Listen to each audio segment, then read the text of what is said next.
Hi guys, it's Eric with the Film Photography channel, and today we're looking at the Leica M6.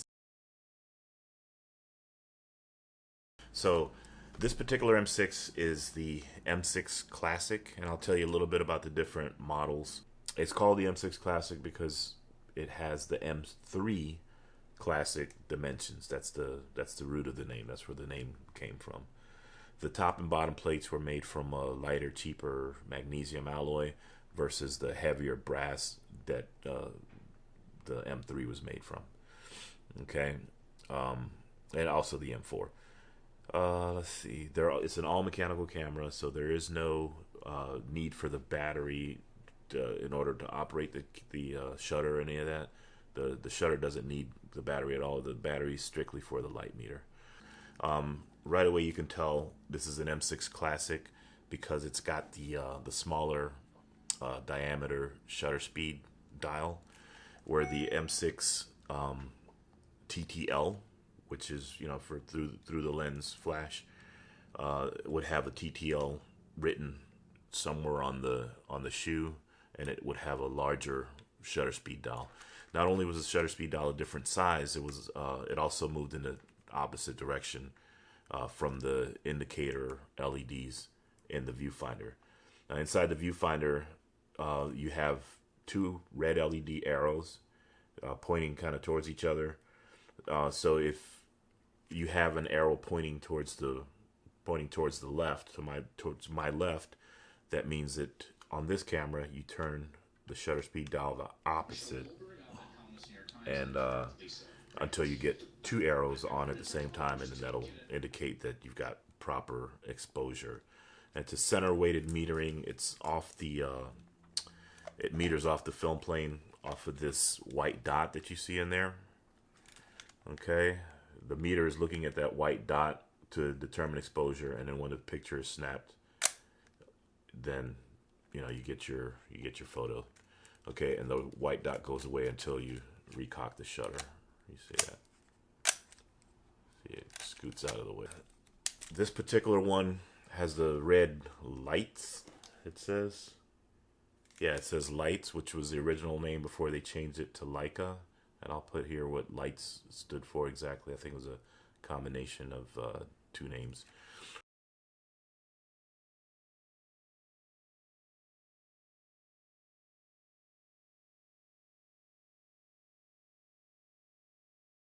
Okay, to continue to look at the body here, this is a metered camera, as we just said. So you set your ASA settings here. You simply just press in and rotate, and then you'll have your settings. You can set your proper ASA, or it actually says ISO here, and the ISO range is from 6 to 6400, so it's a pretty good range. Shutter speed ranges from 1 second through, including bulb as well, from 1 second to 1/1000th of a second. And typical Leica rangefinder setup here, where you see the rangefinder, or the focusing patch window. This is the window that generates the patch in the middle of the rangefinder. This is this panel here. As you can see, it's kind of like a translucent panel. What that does is it lights up your frame lines inside the actual viewfinder where you view through here to take the picture. And of course it's coupled. This is a more modern, 1970s era modern Leica M6, so everything's coupled. It's not like the older ones that had like one window to focus and another window to compose. Okay, now speaking of the frame lines, this particular M6, I had some work done on it. Mr. Yuxin Yi, if I'm saying his name correctly, he's a great man that works on these. I've sent him a couple of my cameras to work on it. He does phenomenal work. This one I had the leatherette, I think it's called vulcanite. I had it recovered here, and it looks absolutely beautiful. And he also did a unique upgrade for me. He upgraded the viewfinder to the MP viewfinder. Now, the MP viewfinder is a more contrasty, much more clear viewfinder than what comes with the Leica M6. You hear a lot of talk about like the MP and the M3 having like the best viewfinders out there, but I actually have an M6 with the MP finder here that does the same thing for me. So it's kind of neat that it's that it's got the same capability as in terms of viewfinder clarity as the MP and the M3. This is a 0.72 magnification viewfinder on this particular one. The viewfinders went from 0.58, 0.72, and 0.85. And what that means simply is the lower the magnification, like 0.58, you could put it would actually have frame lines for the 28, 28 and 90 millimeter showing at the same time. 35 showing by itself millimeter lens, and 50 and 75 shown at the same time, which is something that I find completely horrible. I don't like all those frame lines showing in. So what Mr. Yi did for me is he masked off some of these frame lines for me. And let me see if I can find the email here. Mr. Yi masked off the 75 and 135 because this particular viewfinder at 0.72 magnification has frame lines showing concurrently for 28 and 90, 35 and 135, and 50 and 75. Now 50 and 75 the frame lines aren't hugely different. I mean, so it just kind of clutters up the viewfinder. So he masked off the 75 and like I said, the 75 and the 135 because I don't have a 135 lens and I never will. Same thing for the 75. I don't have a 75 and probably will never will. And for this camera, I've got a 90 mil Tele Almarit, which is the skinny version they call it. So it's got a skinnier lens barrel. I've got this 50 Summicron, which is just a super sharp Tack sharp lens, as is the 90. The 90 is a really nice lens as well. And I've got a 35 millimeter Zeiss BUYlNG C as in Charlie, which is the BUYlNG C the C I understand stands for a compact because it is a small lens, and it's a really nice lens actually, super sharp, and it's nice and compact. It's actually got a lower profile than this. The BUYlNG C is about this big. It comes up to about right here. This lens obviously has the lens hood, so you can kind of see the actual size there. This is a beautiful, beautiful lens. I actually got rid of a Zeiss lens to replace it. To kind of traded this one plus a little money to get rid of that Zeiss and get the real proper Leica lens. Yeah, so I like the camera with the upgraded rangefinder and getting rid of those extra lines of clutter in there. I think that's a really good, really much better way to have it set up, and the viewfinder is just gorgeous. This particular camera, I've got the 35 mil frame lines, the 50 mil frame lines, and the 90 mil frame lines as the only frame lines that are enabled and working on this camera. That's how I wanted it. That's the lenses that I've got. I've got a 35, a 50, and I've got a 90, which is a gorgeous portrait lens. I also have some wide angle Voigtlander, like ultra wide angle, like a 15 and a 21. I believe the 15 is a Hilliard and the 21 is a color Scopar, f4.5 and f4 respectively, if I'm recalling.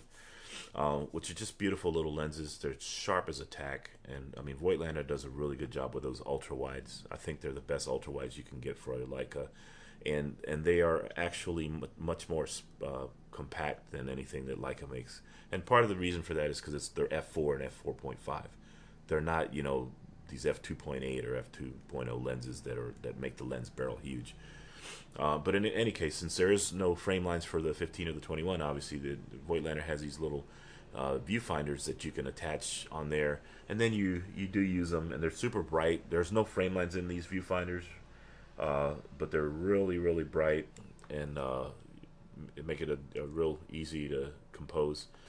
And then you just, you know, you focus through the regular viewfinder using the focusing patch, and then you compose your shot through the wide angle viewer, and then you take your photo. And the system is surprisingly easy to use. There's really no problem. You know, once you set your exposure and you focus, and usually a lens that wide, they're in focus most of the time anyway. So once you do all that, then you go ahead and take your photo and you're good to go. I'll mention one little quirk, because this is my second M6, and I like this one a lot more than the one I had before. And the one I had before was also a classic, but apparently there were two iterations of the M6 Classic. This is one of those little tidbits that I just kind of ran across, and not a lot. I haven't heard a lot of mention of it, or any mention of it at all. That there were at least two classics, and I'll tell you the difference. The previous classic that I had, it was kind of annoying because the battery would end up dead, and normally these old cameras, batteries will last for years, but the battery was dying because the light meter never seemed to shut off when it's completely dark. Like say the lens cap is on this particular M6 Classic, then the light meter won't come on at all. It's not possible for it to come on. Okay, so if you're way out of range of what this exposure meter can read, like as in inside your bag, then you don't have to worry about the light meter ever coming on, even if the shutter is cocked, or even for that matter if the shutter is tapped. That other M6 Classic I had, the light meter would come on no matter what. Anytime that shutter is tapped, it would come on, and next thing you know, if I don't pick up the camera or look at it for a few days, the battery's dead because the light meter is constantly on the whole time. So I do like that, and I didn't know that when I got this camera, but I know I didn't like what that light meter was doing, or killing the battery like that. So I'm really happy that I ran across the one that works this way, and I'll see if I can figure out what the serial number difference is, or when that feature or that change was enacted on these. But yeah, I do like that a lot better, the way this one works. This is, and as far as I'm concerned, the perfect Leica. There's obviously the M7 and the digitals, but this particular one, I don't really need automatic exposure, or aperture preferred, or aperture priority exposure. I don't really need that for anything. I'm fine with manual. And the way that I use this thing, if I'm outdoors, whatever, I might put it on 500 or 1,000th of a second, and then just kind of leave it like that.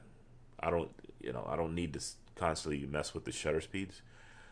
So I get within, what I figure would be a good shutter speed for a given environment, kind of Sunny 16 thinking. So I put it on whatever, 250, 500, and I know I've got a little room to play either way with the aperture dial. Yeah, it's super easy camera to use. I pick it up before I pick up anything else. I mean, it's just I've got a little bit of a collection of cameras, but this is the one I tend to gravitate towards. It's increasingly becoming the M3, to be honest. But I do like this camera a lot. I've had it for a long time. I bought this particular one in 2013, and the one that did that metering thing that I didn't like, I bought that one I think in 2011. So 7 years or so with the Leica M6 as my primary camera, and I've been through a host of lenses. I had a Zeiss 50, which was a nice lens as well. I prefer the Summicron a lot to the Zeiss. It's built better. The Zeiss, I bought new, and it was kind of full of dust when I traded it in, and I didn't even realize that it had been gathering dust like that. This one is much older than the Zeiss, and it does have some dust as well, but it's nowhere near as much as was in that Zeiss, and I was really disappointed to find that out.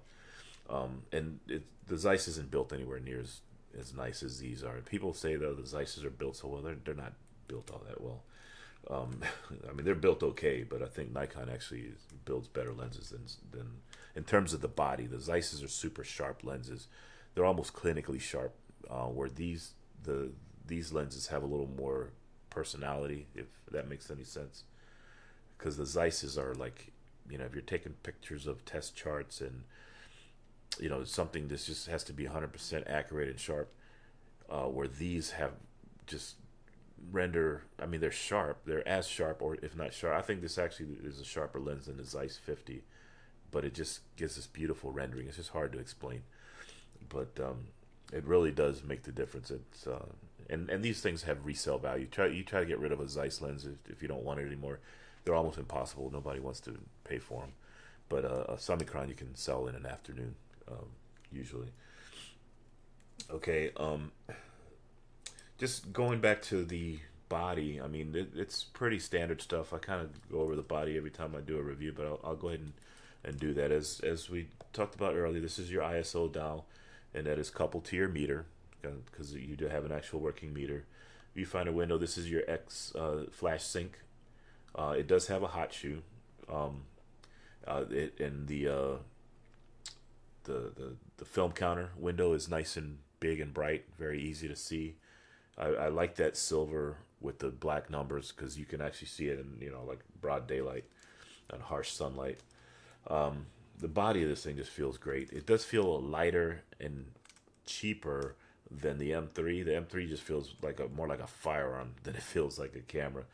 But if you pick this up compared to, I don't know, a Nikon or something, then this feels that much better built than something from Nikon or what have you. This has the angled rewind knob that you just pop out here when you're ready to rewind your film, and it's got a little arrow that even tells you which direction to rewind the film. I'm not a huge fan of these. I didn't really have a problem with it until I picked up the M3, and I like the M3 system better, where you actually just twist and the rewind knob on the M3 doesn't ratchet back if you let it go. This one, as you're rewinding, if your finger slips off, then this thing's going to start ratcheting back, and then you got to start winding all over again. The shutter is, the classic Leica shutter. It's got like a little thump, type of sound. I'll let you hear that. It's just super well engineered, super quiet. It's just a quick, only way you could get quieter than this is probably with an electronic shutter. And I'll play a slower shutter speed here. You always hear that little clock gear mechanism on the slower shutter speeds on these older cameras, because they use like a clock type of mechanism for those slower shutter speeds. And yeah, part of the CLA, just a quick note, was the slower shutter speeds on the previous, or on this M6, stopped working. I guess that little clock mechanism got detached or something, because those slower shutter speeds, I want to say it was 30 and lower, or maybe 1/15th and lower. I think it was 1/15th and lower, stopped working, and only the faster shutter speeds were working. That's another reason I sent it in for a CLA. Okay, the lens release knob is here. This is your viewfinder or frame line preview lever. Like I said, on this one, I've got the 35. There's a 50 on there, so the 50 frame lines are active. Then I push it in towards the body, and I get the 90. Okay, and I just noticed, so scratch everything I said. I've got the 28 and the 90 frame lines showing together, which is fine. I mean, the 28 frame lines are so big, it just looks like the outline of the viewfinder. So, all right, so scratch everything that I said earlier. I've got the 28 and the 90 shown together, which is absolutely fine. There's no problem with that. And the 35 shows by itself. The 50 shows by itself in terms of the frame lines. So, okay, good. So I'm good for a 28 if I ever get one. The film rewind knob is here, and I'm not sure. I never really figured out how the resetting happens of that. Let me see something here. When you take this bottom plate off to load and unload the film, yeah, as soon as this bottom plate comes off, there's something in here that will release or resets rather, the film counter. I want to say it's this little guy right here, probably. I could be wrong about that. So loading the film, got a nice little diagram here. It just, tells you how to go about loading the film. You just pull your film leader out a little bit, and just insert the film there, just per the diagram. Now, one difference between this and the M3 is that the M3 requires that you take out the take-up spool and start inserting the film into the take-up spool, then you put both spools in together. One improvement, I guess you could call it, is this particular the M6 system has a static take-up spool that you don't have to remove. Got your gear, your film advance gears right there. Just put it in on the one side. Make sure you got enough film to kind of go into the center of the take-up spool. Make sure your gears are here, are engaged right there. And I'm telling you, from this point, I don't need to sit there and advance the film, because all the time, 99% of the time anyway, the film will catch like it's supposed to. And I'll show you if you can see the advance lever there, it should start moving pretty much right away. Yeah, you see that?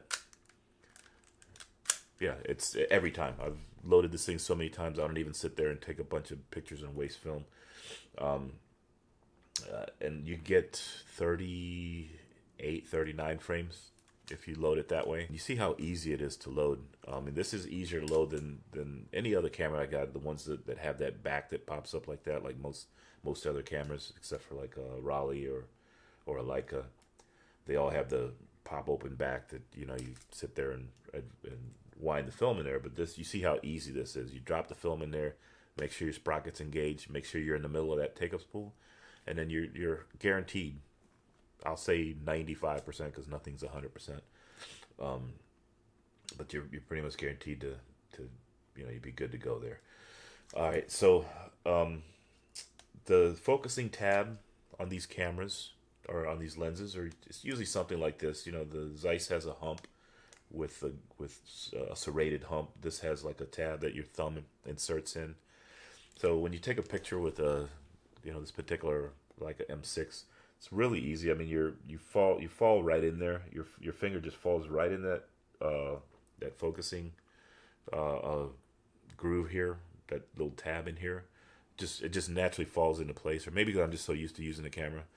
It makes it really easy. And then you've got your aperture ring on most Leica lenses, if not all, or it's in front of the focusing ring. So quick focus, and it's so easy to focus. Even in I'm indoors right now, obviously, and I've got no problem at all achieving focus, and that's probably has to do with the upgraded MP viewfinder and the general upgrade. So really easy to focus. And then, like I said, you set your shutter speed. Like I'm indoors, I might go ASA 400 film or something. I might set up for 1/60th or 1/30th, and then I just do my fine adjustment right there. If I'm with the aperture ring, if I'm trying to have a nice shot with a out of focus background, I'll do it the other way. I'll put it on f2 in the case of this Summicron, and then I'll go ahead and adjust the shutter speed to match my f2. And like I said before, the needle is pointing one way. On this particular one, you rotate the shutter speed dial the opposite way, and it's just very easy. The whole premise of a Leica is they get out of your way, and it's really, really true. I mean, if you think about all the settings and dials and adjustments on a modern camera, and I know they're necessary because it's digital technology, it's a different deal. Yeah, so it's really about the composition. I mean, and it's so true that you just find yourself looking for a picture more than sitting there and changing the settings on your camera until they die. These cameras are not a camera that you can really pick up just to play with it. I mean, because all they do is take pictures. It's not a camera where you can sit there and fumble with the settings until your battery's dead. It's a camera that you pick up when you're ready to take pictures, and you kind of are motivated and inspired when you pick one of these up. And I'm telling you, every time it's a hard thing to explain, but you pick up a Leica and you're just so ready to go out there and do something, make something beautiful or creative. You're gonna find some shot that you just absolutely love. So anyway, guys, I love this camera. It's a great camera. I can't recommend it enough. And I'll tell you, it's probably the most popular Leica of today, this day and age. I don't think it's the most popular Leica ever made or ever, I don't think it's sold in the same numbers as the M3. I think the M3 was their #1 seller. But this camera can be had for around $1,000, It could be less, it could be more, depending on the condition. But for around $1,000, it's a camera that'll, you know, you'll buy it, you'll keep it a lifetime. It'll never lose its value. I bought this for $1,000, or I think it was like $1,000 10 years ago. I'm sorry, 7 years ago, and it's worth what I paid for it 7 years ago. Okay, so if I want to get rid of it, I can sell it for $1,000 and have some fond memories and my money back. And the same is true for the lenses. I mean, you pay for a lot of money for like a Summicron, but you know, you'll get rid of it if you want to get rid of it, and you'll get what you paid for it initially, or you won't lose, you know, half of what you invested. But yeah, go out and get one. Highly recommend it. I don't think you'll regret it. It's you know, the lenses are a little pricey. This whole outfit here is about, I guess, close to $2,000, just the lens and the camera body. The Zeiss lenses are great. They're a little cheaper, a lot cheaper, like generally about a third the price of the equivalent Leica lens. The resale's not so hot on the Zeiss, but they are great glass, and they are well made. The Leicas are just made better. Yeah, but I don't know what else I can say. I mean, like I said, it's a fun camera to use. I would, if you're able to, I would go out and get one, because they are, you know, they are nice cameras, and they do last a lifetime. Like I said, I had this one CL8. It's good for the next 20 or 30 years, you know, or so. Okay, so get yourself a Leica.